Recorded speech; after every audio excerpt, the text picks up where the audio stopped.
Buenos días, mi gente. Welcome to La Primera Vez. I'm your host, Christina Reid, and this is the digital talk show that gives you the chance to get to know your favorite Latinx celebrities and entertainers. And today we are joined by the wonderfully talented YENDRY. We're so happy to have you here. Hola, ¿cómo están? Gracias por tenerme.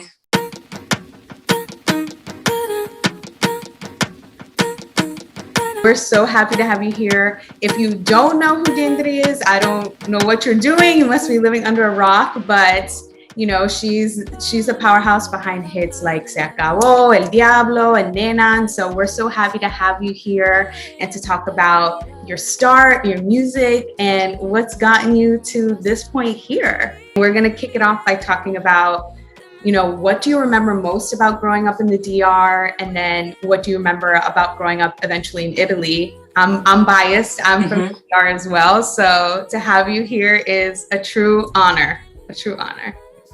Oh, where are you from? Oh, I'm Dominican too. Ah, okay. Yep, Plátano power over here. So yeah, I was about to say that actually my memories about growing up in Dominican Republic are very related to food. It's crazy because, you know, I stayed with my grandma and my 13 uncles and aunties and my cousins. Yeah. Yeah, that's how I know you're really Dominican, because I think I have maybe 27 like aunts and uncles. Yeah. Somos como 43 primos, algo así. No. Y a veces nace uno nuevo, cuando nace uno nuevo, ¡ay! Nació uno nuevo. Oh my God. Sí, es como, mándame foto del bebé. Por WhatsApp. Por WhatsApp, claro. But yeah, my memories are food, honestly. Morir soñando, aguacate, como si lloviera aguacate, y el sancocho que hace mi abuela es increíble. Y también algo que me llevo conmigo es como el ruido de la calle, lo que pasa en la calle, porque sabes que cuando vives en República Dominicana siempre estás como fuera de la casa. Es como con los vecinos y hablando con todo el mundo, pues eso es algo que yo me llevo conmigo. Entonces, ¿se puede encontrar plátano maduro y plátano en Italia también o no, para hacer patelón? Bueno, se encuentra, pero sabes que hace como 7 años no se encontraba mucho. Tenía que ir específicamente donde un colmado que había de yo me acuerdo de un señor peruano, y él me vendía me vendía la lechosa buena, me vendía el mango bueno, pero ahora ya se encuentra todo. Es muy caro, pero se encuentra. No, yo mudé de mi casa hace como 6 meses y no tengo sancocho acá porque no tengo mi mamá para hacerlo. No puedo encontrar ni un plátano acá, nada. And I'm in Manhattan y no lo puedo encontrar. It's crazy. You gotta go to the Bronx. My dad lives in the Bronx. I'm yep, gonna tell him to. Has to do. Go right out to the Bronx, take the board. But no, I think that's so amazing that you bring up how food is like a constant, and like I think that's so beautiful. I'm curious to know though, you know, growing up in these two different worlds, what was it that inspired you to sort of discover this talent? How did you find out that you had this talent? And, you know, what helped you focus on your music? I think I've always been singing. The fact is that at some point people tell you, oh, I like your voice. So growing in two different cultures, I think it has been great because I had the opportunity to listen to Latin music, but also to American pop from my father, and Italian and Napolitan music. So of course the influences are, you know, maximized. That's so incredible. I did one school trip to Italy when I was like 16, and that trip changed my life. So just to hear you being able to draw upon both of those cultures is so amazing. Also to hear that people are moved by your voice. I'm one of those people moved by your voice. As a tone deaf person, I've never heard that. So when you hear something like that, that's how you know you have a gift, and we're so happy that you're sharing it with the world. Thank you so much. Not easy though. It's not easy. It's a really personal thing. Like, it can't be easy to put yourself out there and for the world to see and consume it, especially because you're talking about personal matters. Yeah, and even in lyrics, I realized that before, for example, I was not writing about my experiences. I was writing in a more, general stories and other people's stories. And that's, I think when you make the step is when you start sharing your story so people can connect with you. And you sing it in a different way because it's your story and you lived it. So I think that's the key. How much of your mom inspires your music? She's always been the focus of my whole life because I'm really grateful for what she done. I think a lot of women have the same story, and what she done is like a big sacrifice. She left her whole world, her culture, family, friends, and she went to a different country just to give me the possibility to choose what I want to do in my life. So this is like a big thing for me, and I'm really grateful. She always raised me. She always taught me how to be free, and how to not take in consideration too much what people think about me, and just be comfortable with myself. And I think I'm really grateful for the way that she raised me. So yeah, she's an inspiring woman, and she's a ray of light. Ray of sun. She's amazing. Bendiciones para mami, siempre. Gracias. Do you remember who your first musical inspirations were? Who influenced your style, or whose music you were like, wow, this is music right here? So I think I got a crush on Whitney Houston when I was a kid, because my dad was listening to Whitney Houston a lot, and Bee Gees. Wow. The Bee Gees. And I remember, he had his vinyl and in the garage, and he was listening to that music while, fixing stuff. And I was with him, and I remember that just the sound of, oh, if it's your love, 'cause your love, and all these voices together in harmonies were like, wow. When I was a kid, it was new music to me. So he really introduced me to that kind of world, because my mom was listening to salsa, bachata, merengue, Oscar Sarante, Tu Príncipe otra vez, Monchi, Alexandra. Do you remember? Of course. Que tontos, que locos. It was like, and I remember when I was a kid, I didn't really get the music because it was too dramatic for me. I was like, hey, mom.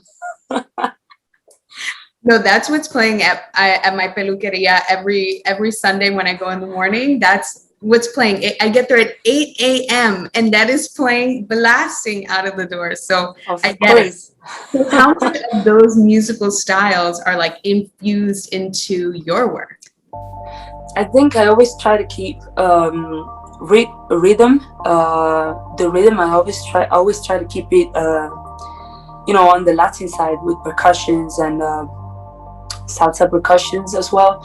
And I try to integrate the synthesizer and my European side as well. What I like from European music. And also my music is really melodic, and I think it comes from, of course, the salsa and the bachata, and also the Napolitan music as well. So it's like you have different elements, but they just come up natural in the studio. I love that. You can hear it too. You can totally feel that melody. Just hearing how you talk about music too, it's like you have it down to a science. And I think that's really beautiful and like refreshing to hear. I feel like in the age of, people blowing up on TikTok, and obviously, no shade or anything like that, but I think people have a misconception that you can just drop a song and pop out and, be this mega star. But, just hearing you talk about your craft and the science behind it, really beautiful to hear. It shows that you're putting in the work, and it's also reflective in your work as well. I think, people feel it, and I think I put it in my voice. So it's very natural for me to talk about that in this way, Love it. So I want to talk about more of your music. I'm obsessed with Nena. because en casa me llaman Nena because my little sister could not say Christina growing up. So I was just Nena, and that's me now for the last 17 years. So I just wanted to hear about, your creative process with Nena. What was it like, writing those lyrics, what you wanted people to get out of it? So Nena came out in a very natural way. I remember I had a conversation with mom before, and she's always been very open about what happened and about her story and about our trip, everything. So she told me that year that I was with my family in Dominican Republic and she was in Italy was the worst year of her life. And she told me the feelings that she had, like your kid is on the other side of the world and you hope they're taking care of them in the right way. And also you're losing some moments of their growth. So it's like, I remember the pain that she felt telling me the story and sharing the story with me. So I think in Nena, I really wanted to bring that feeling that a mom, that feeling of protection that a mom, has towards their kids when she can't really protect them physically, but she's doing a sacrifice. She's making a sacrifice for them, So it's like it's a blessing that a mother sends to a daughter that's really far from her. And I think people really got it. Like Nena received so much love, and I think that's a really common story as well. People are like, "Oh, the story is incredible." That's a really common story. There's a lot of people that have the same story, and that's why they connected with the song, with the track. No, that's so true. I just hearing it makes me want to tear up because it makes me want to hug my mom. I'm sure every Latina in the comments will resonate with their mom sacrificing and giving them so much and, wanting them to have a better life than they ever had. So I love that.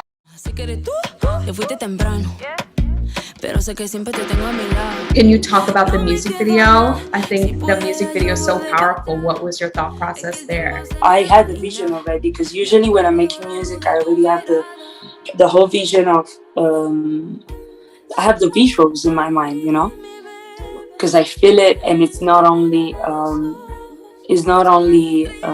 something that I hear, but it's something that I imagine. I put myself in a world, and I really wanted to have a kid in the video and transmit that transport that you have for a kid, like a young mom, young woman that's fighting for the kid.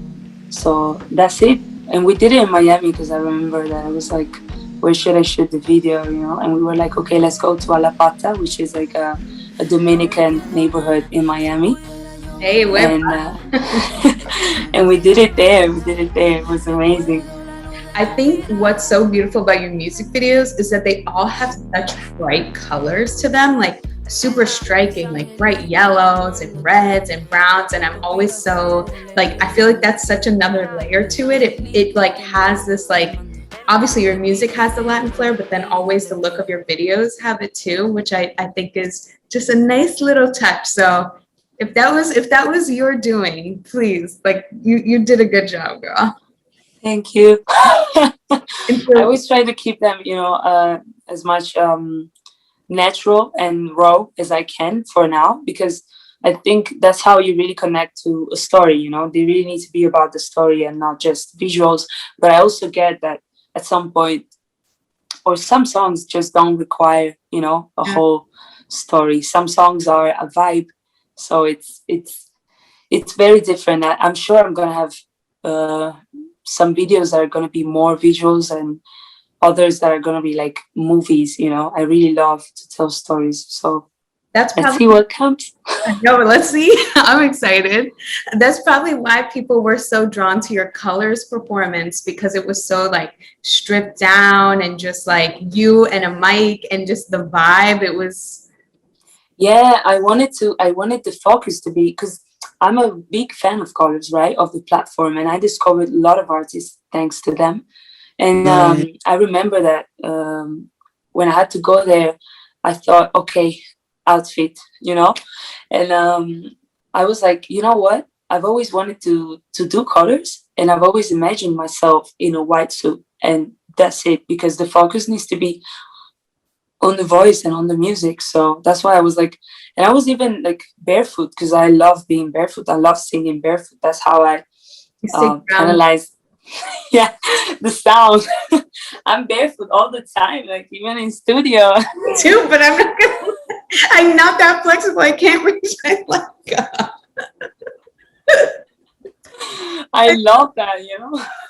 We have to talk about because it is on its way here, and we want to know all about it, as much as you can tell us. But you know, your inspiration behind making it, what it was like filming the music video in Colombia. We want to hear about it all. So I did this song. I made this song with Federico Windler, which is an amazing producer, and I wrote it with Vicente, which is a songwriter. And I remember that the song was really new. The whole vibe was really new to me because the sound is the sound that I want to have, the sound that I love. But at the same time, people is used to hear my voice in a very sweet way.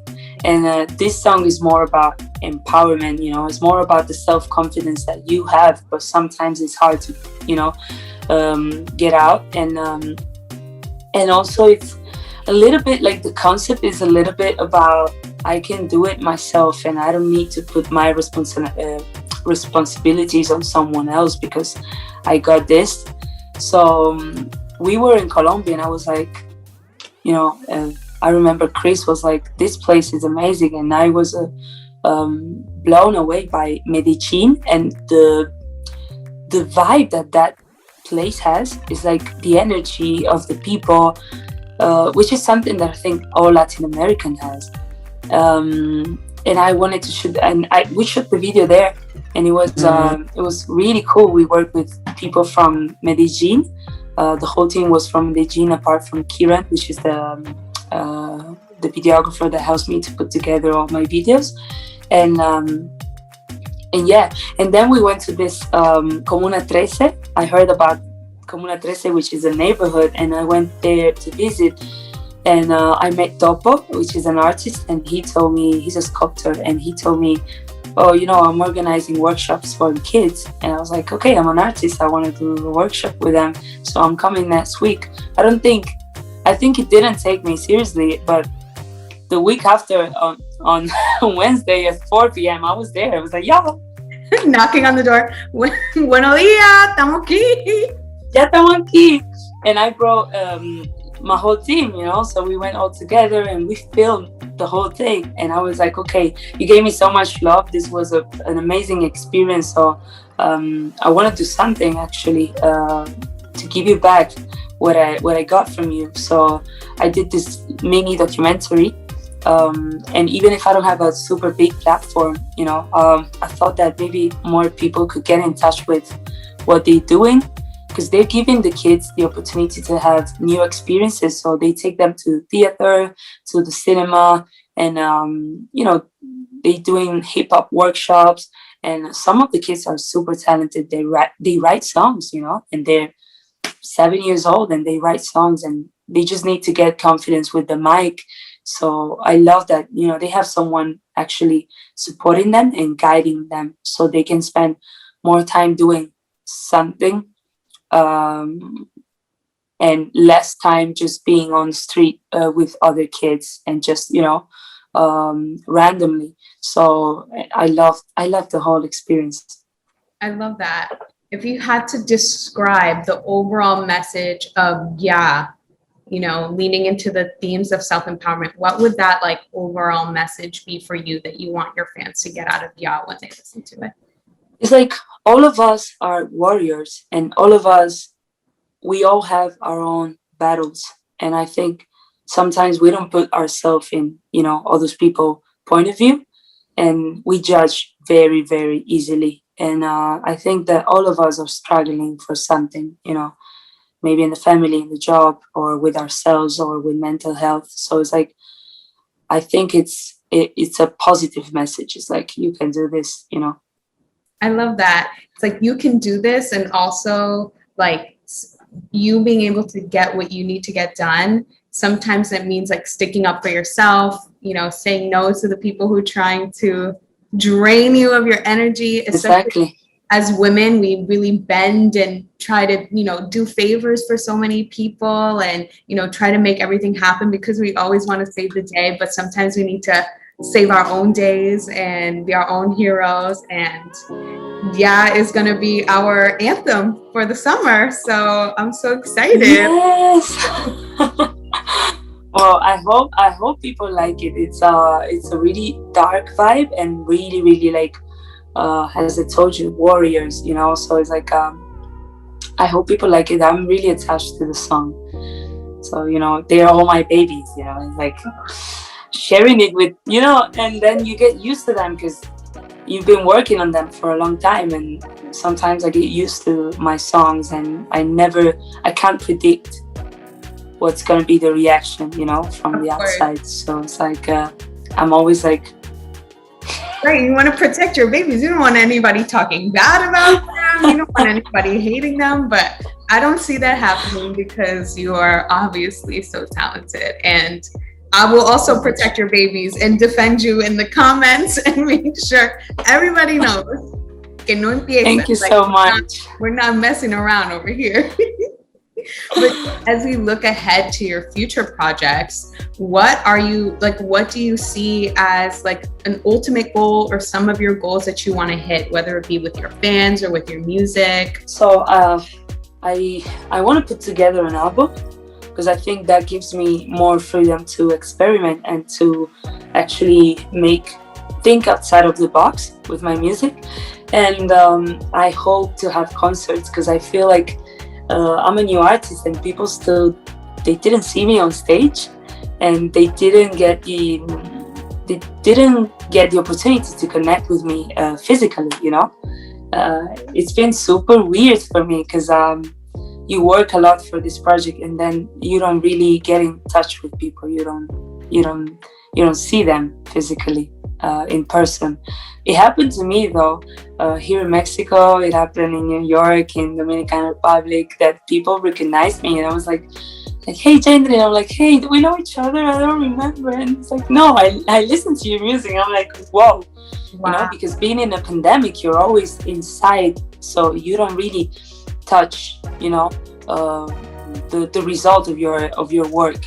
And yeah, I think being on a stage is my dream, and I want to be able to play at big stages and big festivals like Coachella, like Sonar, like Primavera Sound, Lollapalooza, and bring my culture and bring Dominican culture out of it and give people a different perspective of my two cultures. So I love that. When you are headlining at Coachella in a few years, I'll be front row, gozando, hangueando. Listen, that would be a dream. That would be a dream. And I think, what I told Chris, my manager, I was like, if something happened to you, if someday I would have the possibility like to play at Coachella, not even headlining, I would cry the whole time. This is a big problem because I have to sing and I would cry. That's me. I'm the biggest crybaby over anything. I'm like, oh, I'm so filled with emotions. I'm so happy. I could cry. Like, I understand. We're working on it, but it's because we care. Yeah, so, does it happen to you that sometimes you watch the sky and you're like, wow, this place is amazing, and you start crying? My Instagram is like cute picture of me and my friends, the sky, and I'm like, gracias a Dios por tenerme acá. Ay, gracias. Ay, estoy agradecida. Wow, I love it. No, but please, when you're at Coachella, I'll be crying too, but I'll be like, hey, I knew her. But then also crying at the same time because I'll be so proud of you. Wow.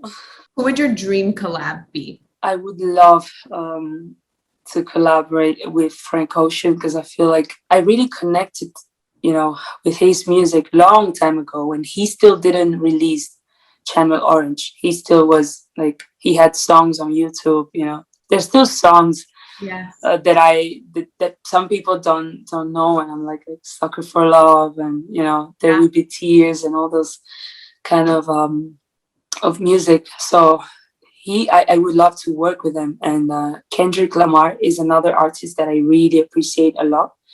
I love the way he sings, and the fact that he's real. That's it, he's authentic. Sometimes he sings and it sounds like he's crying, and I love this about his tracks. So I have a lot of. I mean, those two would be so fire. So I'm on that train for sure. So we have just about time for our last question. And it's my last question that I like to ask all of my guests, because it's so great to find out about you guys in this way. But you're working with incredible people in the music industry. You're doing collabs. You're putting out this beautiful music. But can you tell us about any moments that have made this feel super full circle, where it's definitely made you feel like, okay, I'm on the right path. I'm doing what I was meant to be doing. I think it's when you're in the studio and you create something and you got goosebumps. That's when you realize, okay, I'm doing something that's good for me, for myself. Because as an artist, sometimes you really have to like what you do, because otherwise, how would you just be on stage and sing it in front of millions of people? And that's one thing. And the other one is like, when your team really supports you and you get something amazing, like for example colors, or you receive love. When I get some messages from people that is like, hey, listen, it's not only wow, that's a nice song, it's about, I really love your music and I really connect with what you're doing and you made me cry. And I was like, wow, this means I'm bringing something good to this world, and this is what I want to do, honestly, because I love that so much. That is so beautiful, and it's a beautiful way to put your music out there. We're all inspired by you. We're such big fans of you over here at Latina, so thank you so much for being a part of La Primera Vez. We're so happy to have you. We can't wait to listen to Ya, and we can't wait to promote it and just be your biggest cheerleader. So thank you so much for dropping all these gems with us. Don't make me cry, Christina, okay? I don't want to cry. Where can people find you? Show us your socials. Let us know where they can go find you. And yeah.